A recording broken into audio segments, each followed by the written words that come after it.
साथियों, वंदे मातरम। साथियों, चाय की चर्चा के इस नवीन अंक में आपका स्वागत है और मैं हूं गंगा सिंह बगडाल। साथियों, आज जो इस चैनल के माध्यम से वीडियो बनाने का जो मेन उद्देश्य है वो जियो पॉलिटिक्स पे ही है थोड़ा सा, और ये वीडियो थोड़ा लंबा होने वाला है और मैं समझता हूँ कि थोड़ा इसको आप जरूर देखें पूरा वीडियो को, जिससे कि कुछ बातें समझ में आए और हो सकता है कि आप हमारी बातों से सहमत हो, एकमत हो, तो मुझे बड़ी खुशी होगी।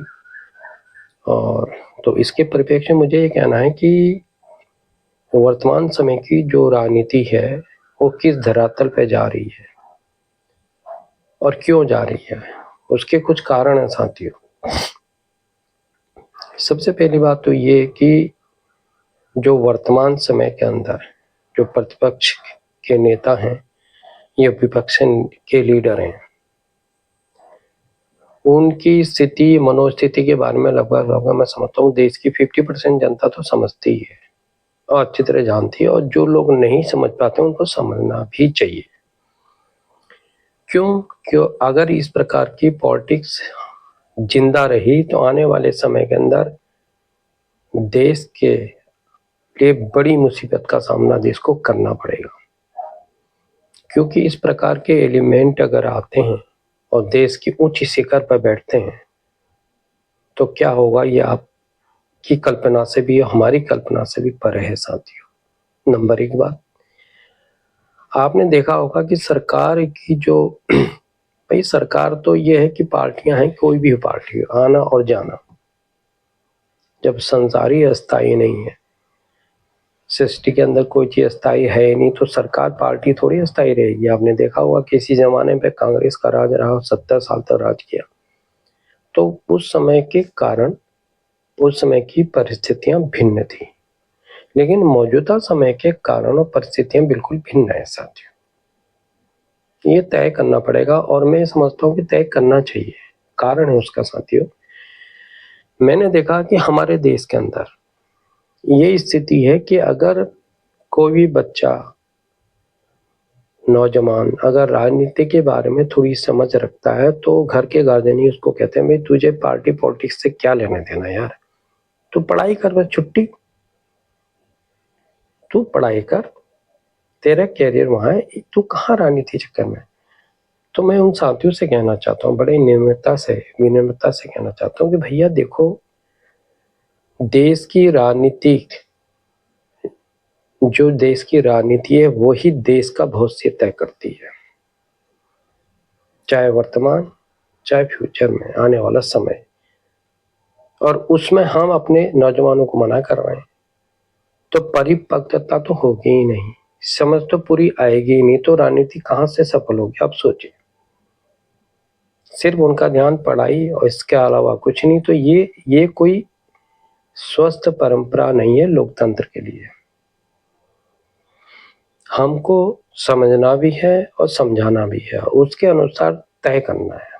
ये इस देश के संविधान के अनुसार अगर हम बात करते हैं तो हमको लगता है कि हम नहीं कर पा रहे हैं।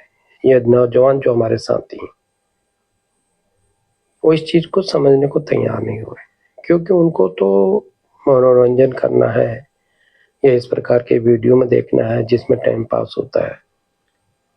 लेकिन क्या है, आपने देखा होगा कि फ्यूचर की दशा कहाँ तय होगी, जब पावर मिलेगी, जब शक्ति मिलेगी। आपने देखा होगा अनपढ़ लोग, आप यहाँ सोचिए, आप बच्चे को पढ़ा रहे हैं, बहुत अच्छी बात है, आईएएस बना रहे हैं, आईपीएस बना रहे हैं, आईएफएस बना रहे हैं, बहुत अच्छी बात है, लेकिन उनके ऊपर जो बैठे हुए हैं मंत्री, वो जानते हैं ना कि पॉलिटिक्स में पावर कितनी महत्वपूर्ण चीज है। इन जो पढ़े लिखे बच्चों को जो चला रहे हैं वो चला रहे हैं, दिमाग जिसे बोलते हैं, ब्रेन तो वही है, ये तो हाथ पैर हैं जिसके बारे में मैंने बताया आपको, दिशा निर्देश तो वहीं से जाएगा और वो सक्षम नहीं है। तो क्या आप बताइए, दिशा निर्देश क्या जाएगा और कैसा होगा, उसका अंजाम किसको भुगतना पड़ेगा, सब लोग समझते हैं।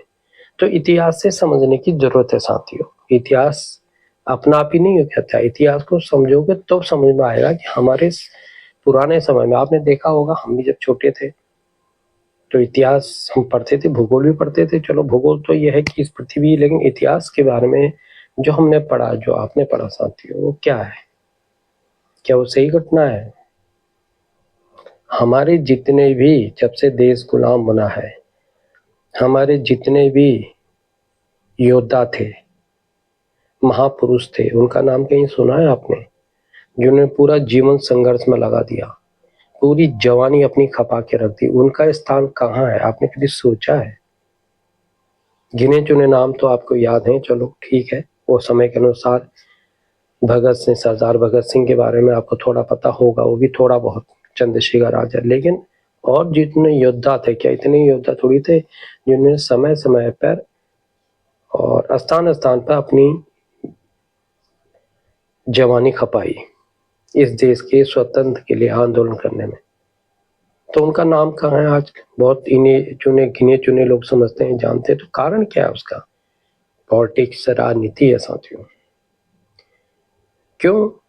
जो राजनीति दिशा तय करती है, हमें इस रास्ते पे जाना है, तो इस रास्ते पे इस देश को चलना है, तो यार हम प्रभावित क्यों नहीं होंगे? हमारे बच्चे क्यों नहीं होंगे भाई, बताओ आप। सबसे पहली तो सोच ये मैं समझता हूँ, जो मेरे व्यूजर हैं और जो समझदार लोग हैं समझते होंगे कि राजनीति की समझ रखना वर्तमान समय नितांत जरूरी है। अगर ये समझ आज से पहले आ जाती तो शायद हमारा देश पता नहीं कहाँ पर होता। जो आज हम सोच रहे हैं, या प्रधानमंत्री जो भारत सरकार आज कह रही है कि सन 47 में विकसित राष्ट्र बनी है, तो शायद मेरे ख्याल से आज से 20 साल पहले ही हम लोग, 30 साल पहले ही विकसित राष्ट्र की श्रेणी में होते साथियों। तो सबसे पहले तो सोच को ये आपकी बदलनी है और हम सबको बदलनी है कि राजनीति किस स्तर पे हमें करनी है, क्यों करनी चाहिए, उसका परिणाम आज और कल क्या होने वाला है। तो मैं बात कर रहा था, अब यहाँ समझिए आप, आज के संदर्भ में हर नीति का विरोध करना, भाई राष्ट्र जरूरी है, राजनीति जरूरी है? पहले आप ये बताइए, ये आपको मुझे तय करना पड़ेगा कि राष्ट्र जरूरी है या राजनीति जरूरी है। अगर राष्ट्र जरूरी है तो आपको हर समय, अधिकतर समय, जो भी आपका समय है, आपको ध्यान देना पड़ेगा कि हमारी देश की जो वर्तमान सत्तारूढ़ पार्टी है उसके कामकाज कैसे हैं, उसकी कामकाजों से इस देश की जनता को क्या फायदा होगा, नौजवान को क्या फायदा होने वाला है। भले ही वो आने वाले समय के लिए है, दूर के परिणाम तो देखना पड़ेंगे, नहीं तो कोई दिक्कत ही नहीं है। फिर तो भुगतने की सिवा कोई कारण ही नहीं होगा साथियों। तो मेरा मतलब यह है कि राजनीति में समझ रखनी बहुत जरूरी है। तो ये स्थिति नहीं पैदा होती अगर ये राजनीति की स्थिति, अगर अधिकतर लोगों को हमारे पहले से ही इस बात की समझ होगी। नहीं तो अनपढ़ लोग क्यों इतने बड़े बड़े मंत्रालय संभाल रहे हैं भाई, मुझे बताइए आप। अब तो ये बड़े सोचिए ना, लोकतंत्र है ना, हमारे देश के संविधान की व्यवस्था है ना, तो अनपढ़ लोगों के हाथ में पूरे देश की सत्ता है, पावर है, जिसके में बैठ के वो कुछ भी कर सकते हैं। हमारे देश को चाहे तो बहुत प्रगति पे ले आ सकते हैं, चाहे तो गर्त में गिरा सकते हैं, जैसे आप देख रहे होंगे। आपने उदाहरण देखा होगा भी पाकिस्तान का साथियों।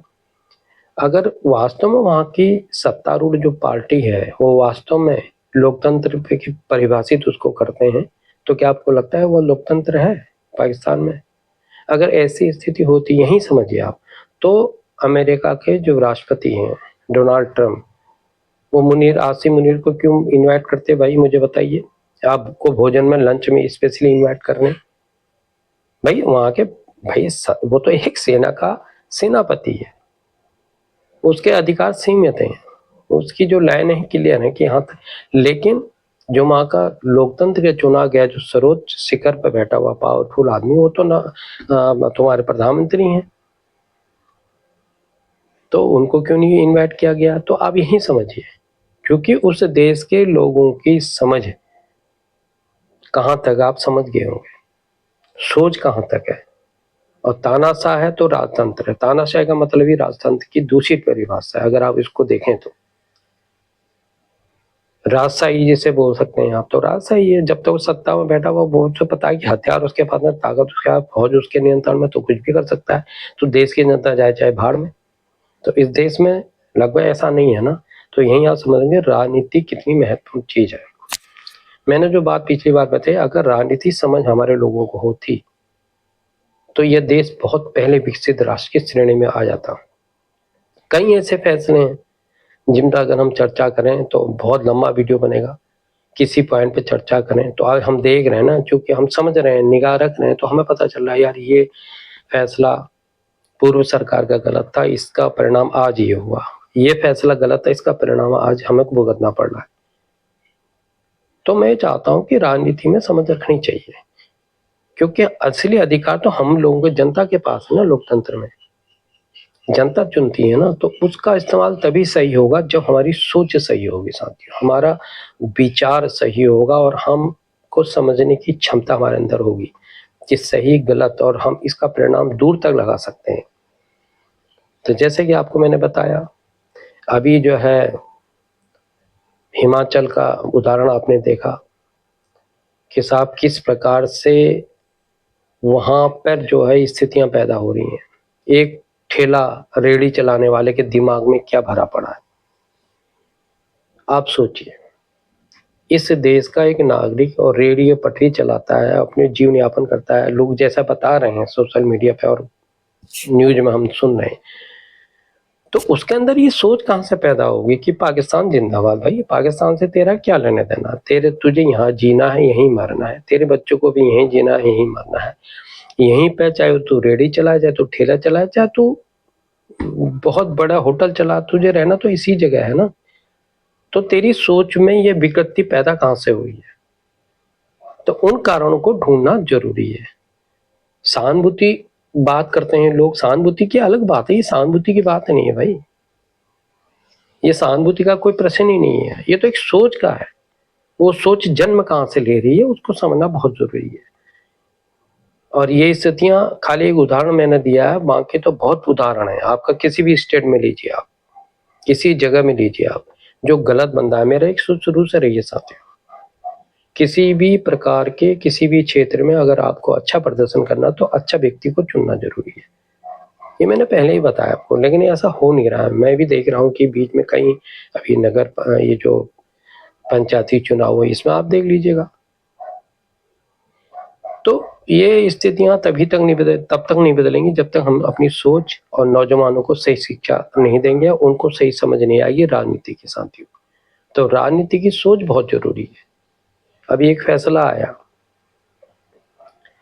कि साहब चुनाव आयोग के द्वारा, जिसमें चुनाव आयोग ने जो है इसके खिलाफ विपक्ष के लोग बहुत मतलब अदालतों में गए, नीचे ऊपर सब अदालतों में।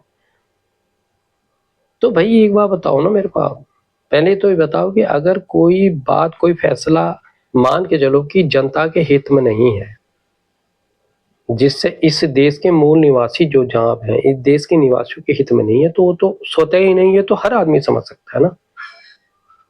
अगर आप फर्जी वोटर लिस्ट से चुनाव के गणित को बिगाड़ रहे हैं, तो बताओ किसका दोष है, आप मुझे बताओ आप। तो इससे क्या होगा कि जो दुष्ट आदमी है, जो गलत प्रवृत्ति का आदमी है, वो सत्तारूढ़ होगा, उसके पास पावर भी आएगी, उसके बाद ताकत भी आएगी, शक्ति भी आएगी ना, तो उसका गलत प्रयोग करेगा वो। ये क्यों नहीं सोच रहे हो मेरे भाई, मेरे सोचो तो सही। थोड़ा वीडियो लंबा हो रहा है, लेकिन मुझे थोड़ा समझाने की इसलिए जरूरत पड़ेगी कि स्थितियां जो हम चाह रहे हैं कि यार हमारा राष्ट्र प्रथम है, हमारी ये लक्ष्य होना चाहिए, हमारी सोच होनी चाहिए। तो ये अवधारणा क्यों बदलती जा रही लोगों के बीच में, इंटरेस्ट क्यों नहीं राजनीति में, मुझे बताइए आप। राजनीति को अच्छी बात नहीं समझ रहे हैं, क्यों नहीं समझ रहे हो भाई, आप मुझे बताओ। तो कारण क्या है कि गंदे लोग, अगर गलत प्रवृत्ति के लोग, दुष्ट प्रवृत्ति के लोग अगर सिंहासन पर बैठेंगे तो क्या हर्ष होगा। आपने देखा होगा भी दिल्ली दरबार जो पिछली चुन रही है, जिसके ऊपर काफी पूरे देश की जनता ने एकदम से विश्वास किया, अरविंद केजरीवाल की भूमिका आपने देखी होगी। अन्ना हजारे जी के कंधे पे बंदूक रख के वो बंदे ने नाम कमाया है। कौन जानता था केजरीवाल को, बताइए आप। अन्ना हजारे से पहले मैं पूछना चाहता हूँ देश की जनता को, कौन जानता था अरविंद केजरीवाल को। अन्ना हजारे के आंदोलन के द्वारा उसने एक पहचान बनाई अपनी, क्योंकि उसके महत्वाकांक्षी व्यक्ति था, आपने देखा होगा इतिहास में भी होता। तो उसने क्या करा, उसने इसके परिपेक्ष में नई पार्टी का गठन किया। उन्होंने कहा बहुत अच्छी बात है, और दिल्ली चुनाव बहुत धड़ल्ले से जीता, बहुत अच्छी बात है। लेकिन जो उसका मैनिफेस्टो था, जो उसका कार्य की उसने कहा घोषणाएं थी उसके विपरीत उसने आचरण किया। आपने देखा होगा किस प्रकार से जो है दिल्ली के अंदर एक के साथ एक फिर दारू मिलने लगी, दाम इतने घट गए। क्या कारण है बताइए आप? बोलने से कोई व्यक्ति अच्छा है बुरा नहीं होता है। सबसे बड़ी बात है उसकी सोच समझनी चाहिए, देश की जनता को, उसकी नब्ज को देखना चाहिए किसी भी लीडर की। वो निजी हितों के लिए उन्होंने जो जो घोषणा की थी, साहब मुझे तो बंगला भी नहीं चाहिए, मुझे तो गाड़ी भी नहीं चाहिए, पुरानी गाड़ी में लेके ड्रामा कर रहे थे। तो ये मैं इसलिए नहीं बता रहा हूँ कि मैं उसका विरोधी हूँ, मैं ये कह रहा हूँ देश की जनता को तय करना है। लेकिन जनता तभी तय करेगी जब देश की जनता सही बात को समझेगी भाई। अगर आप सही बात को समझ ही नहीं पाओगे तो तय क्या करोगे मेरे दोस्तों, ये बताओ आप। तो अभी कुछ घटनाएं हुई, बड़ा अफसोस है मुझे, बेसिर पैर की घटनाएं हैं। और इन लोगों का पैसा कहाँ से आता है बताइए आप? रात को 12 बजे 1 बजे अदालतें को खुलवा देते हैं ये लोग। और जो देश के जो वास्तव में कई करोड़ लोगों का, आपको पता भी नहीं है, डाटा है, कई करोड़ लोग जिनके केस पेंडिंग पड़े हैं 30-40 सालों से, उनके लिए अदालत का दरवाजा नहीं खुलता, उनके लिए मेरिट बनाई जाती है। और कुछ तो गुजर भी गए, इस दुनिया को अलविदा कह गए भैया जयराम जी के, और ऊपर ही उनका फैसला जो होगा होगा। तो बताइए ना, क्या यही लोकतंत्र के लिए हमारे पुराने जिन जो शहीद लोग हुए उन्होंने यही सपना देखा था? सरदार भगत सिंह क्या जवानी के अंदर फांसी में चले गए थे? क्या इसी दिन के देखने के लिए चले गए थे? मुझे बताइए ना आप। तो इसका मेन कारण क्या है कि सोच, जब तक जनता की सोच नहीं होगी, एक छोटे से लाभ के लिए आप कितने बड़े लाभ को बर्बाद कर दे रहे हैं, कितने बड़े आने वाले लाभ को समाप्त कर दे रहे हैं आप, छोटे क्षणिक भर के सुख के लिए, आप क्षणिक भर के भौतिकवादी उसके लिए। आप बताइए, आप अपना फ्यूचर बर्बाद करा आने वाली पीढ़ी का बर्बाद कर रहे हैं। नहीं तो आज हमारा देश सोने की चिड़िया जिस प्रकार से था पहले वैसे ही बना हुआ होता। तो जो सही काम कर रहा है, जिस सही नीति से काम कर रहा है, उसको समर्थन देना जरूरी है, लेकिन जो गलत कर रहा है उसका विरोध करना जरूरी है ना। तभी तो इस प्रकार के नेता जो टटपुचिया नेता जो हैं, ये सिर पर बैठ के जो है मूत रहे हैं लोगों के, क्योंकि उनको पता है इनकी सोच ही ऐसी है। वो जो कह देंगे जनता मानेगी, क्यों मानेगी भाई? गुलामी है कि पट्टा लिखा रखा, गुलामी का पट्टा लिखा रखा कि हम आज जो आप कहोगे हम मानेंगे। तो क्रांतिकारी बदलाव बहुत जरूरी है साथियों, और जिसके अंदर क्रांतिकारी बदलाव की आग नहीं होगी ना, वो किसी भी क्षेत्र में सफल नहीं होने का। वो तो रोएगा, उसके आने वाले पीढ़ी भी रोएगी साथियों। सही गलत की आपको पहचान ही नहीं है तो आप क्या करेंगे बताइए मेरे को, आप बताओ आप। तो इसलिए मेरा सबसे पहला कहना है कि जो गलत चीजें आप देखते हैं उसका विरोध करना जरूरी है, सही व्यक्तियों का चयन करना बहुत जरूरी है, तभी स्वस्थ राजनीति सामने आएगी साथियों, और देश सही रास्ते पे दौड़ेगा साथियों। इसी के साथ आज के अंक में इतना ही साथियों। अगले अंक में आपसे कुछ और नई बातों के साथ प्रस्तुत होंगे। जय हिंद, जय भारत, वंदे मातरम, भारत माता की जय साथियों।